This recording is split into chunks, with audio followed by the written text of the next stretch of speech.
Joey Marquez. Sa mga Gen Z, baka kilala niyo lang siya bilang komedyante o tatay ni Winwin Marquez. Pero bago ang tawanan at politika, alam niyo bang isa siya sa pinaka maangas na enforcer sa loob ng PBA court? Noong 1980s, hindi biro ang makipagsabayan sa mga higanting manlalaro. Pero sa gitna ng kanyang namumukadkad na career sa basketball, bigla siyang nawala. Ang usap-usapan noon, napilitan lang daw siyang umalis dahil hindi sapat ang kita sa PBA. Ngayon, hihimayin natin ang buhay ni Chong Joey Marquez. Mula sa hirap ng training, ang katotohanan sa likod ng sweldo sa PBA noon, hanggang sa aksidenteng pagpasok sa showbiz na nagpabago sa buhay niya. Hindi naging madali ang simula ni Joey.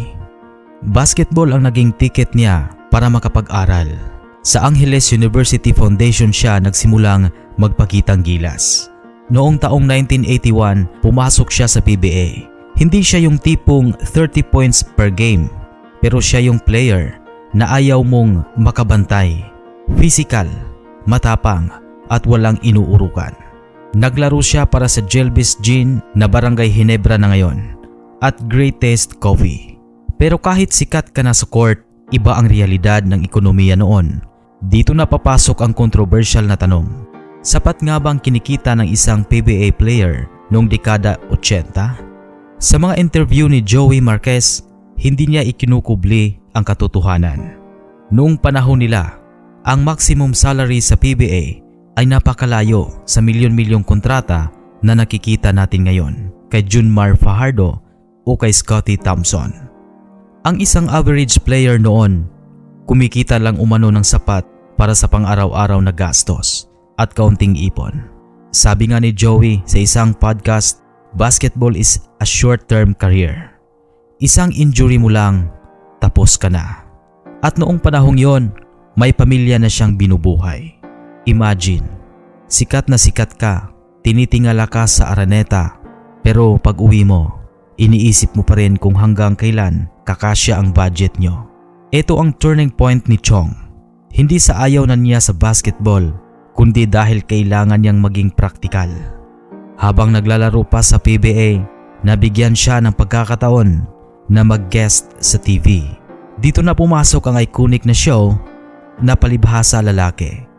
Nung una, sidekick lang siya, pero dahil sa natural niyang timing sa comedy at bad boy with a heart charm, pumatok siya sa masa. Dito na dumating ang malaking desisyon. Sa PBA, kailangan mong bugbugin ang katawan para sa X amount ng pera. Sa showbiz, magpapatawa ka lang, mas malaki pa ang kikitain mo sa isang taping kaysa sa isang buwang laro sa court, plus commercials pa. Kwento ni Joey, may pagkakataon pa ngang pinapipili siya ng coach niya, basketball o showbiz. Pinili niya ang seguridad ng kanyang pamilya. Masakit man iwan ang court, sabi niya, mas matimbang ang kinabukasan. Hindi lang sa showbiz nagtagumpay si Joey Marquez. Ginamit niya ang kanyang kasikatan at talino para pasukin ang politika. Naging mayor siya ng Parañaque mula taong 1995 hanggang 2004. Mula enforcer sa court, naging protector ng lungsod. Sa kabila ng mga kontrobersiya sa kanyang love life at personal na buhay, hindi maikakaila na naging matagumpay siyang ama. Nakita natin kung gaano siya ka-proud sa kanyang mga anak, lalo na kay Winwin Marquez na naging reyna Hispano-Americana. Mula sa court patungong TV screen at mula sa City Hall patungo sa ating mga puso, si Joey Marquez ay isang halimbawa ng pagiging madaling makibagay. Sa huli, hindi lang siya isang basketballista o komedyante, isa siyang survivor. Kaya mga kaibigan, sa mga hindi pa po nakapag-subscribe sa ating channel, hihingin ko po ang inyong loob na kung maaari ay pakisubscribe na sa Boxball TV. Maraming pong salamat sa inyong panonood.